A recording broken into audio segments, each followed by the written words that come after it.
Lost love. These things happened to me nearly 10 years ago.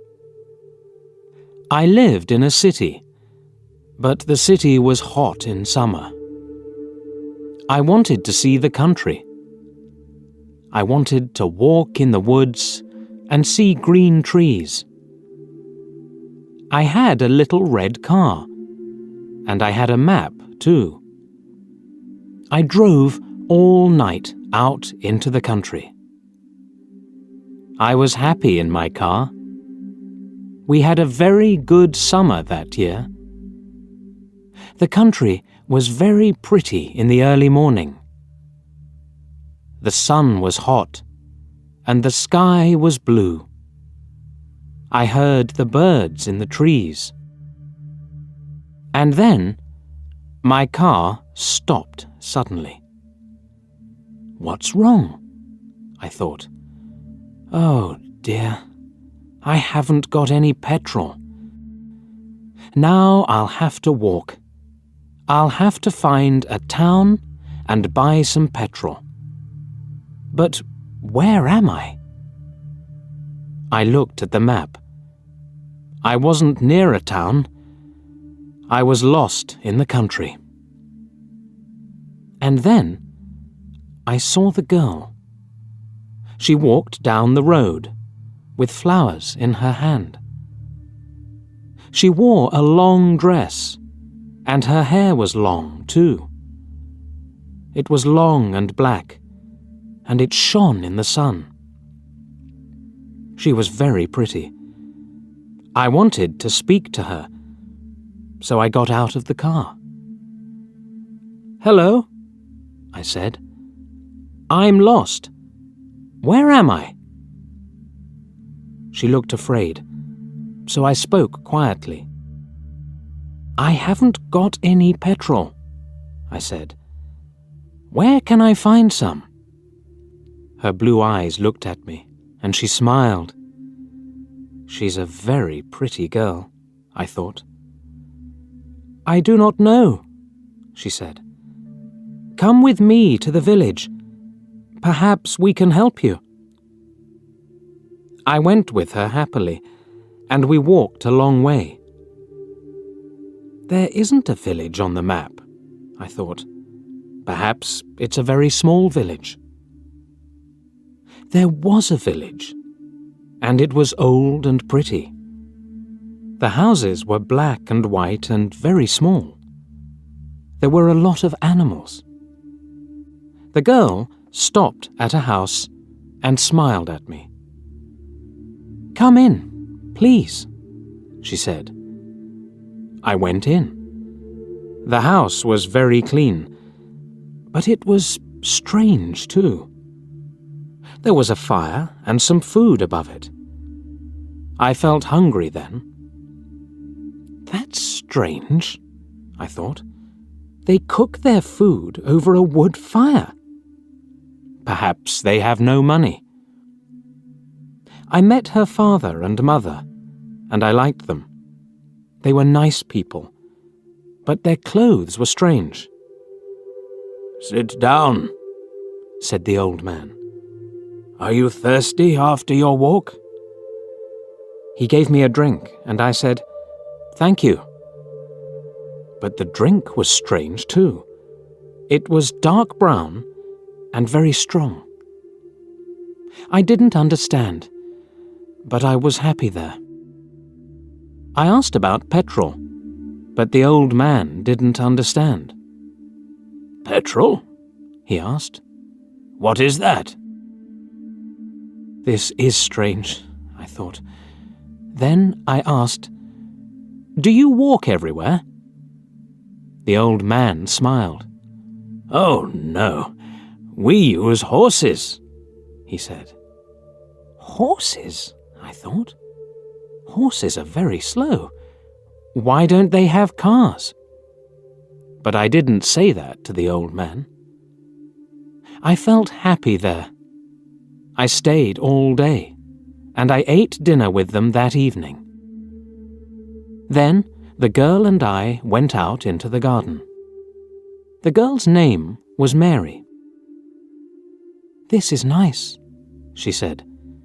"We like having visitors. We do not see many people here." We spoke happily. She was very beautiful. But after a time, she began to talk quietly, and her face was sad. "Why are you sad?" I asked her. "I cannot tell you," she said. "You are only a visitor here. We have to say goodbye tonight. You have to go now." I didn't understand.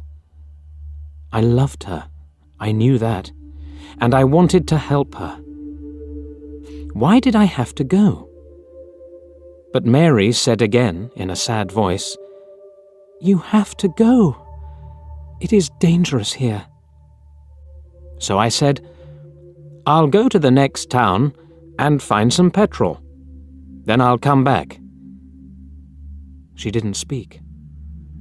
"I love you, Mary," I said, "and I'll come back to you. You won't stop me."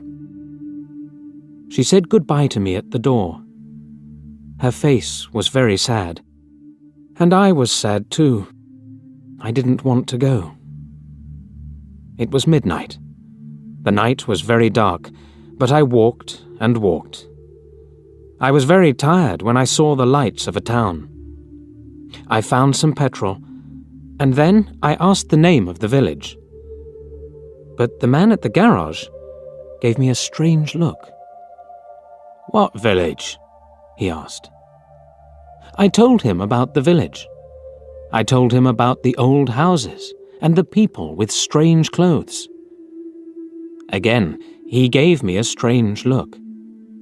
He thought, and then he said, "There was a village there, but it isn't there now. There are stories about it, strange stories." "What do people say about it?" I asked. He didn't want to tell me, but then he said, "There was a big fire in the village. Everybody died. There aren't any people or houses there now." "How did it happen?" I asked. "And why?" "Oliver Cromwell killed them," he said. "He was angry with the villagers because they helped the king in the war." I couldn't speak. This isn't right, I thought. That war happened 350 years ago.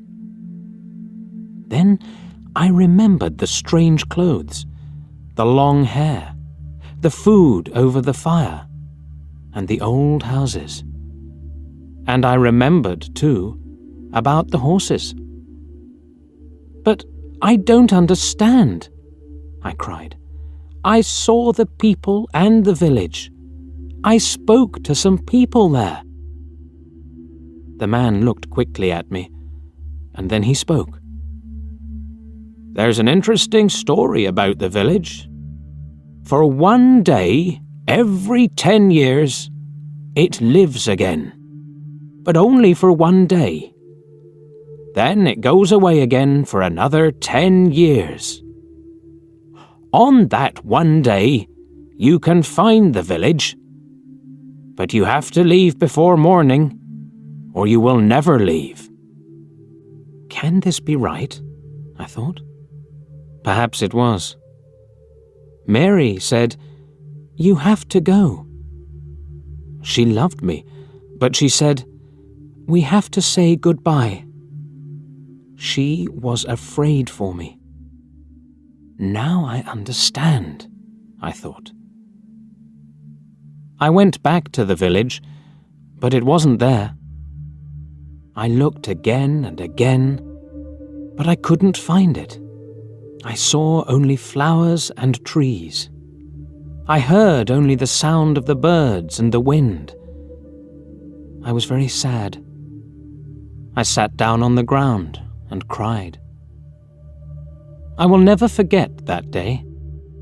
I remember Mary, and I will always love her. Now, I only have to wait 2 months. The village will come back again. On the right day, I will go back. I will find her again, my love with the long black hair. And this time, I will not leave before morning. I will stay with her.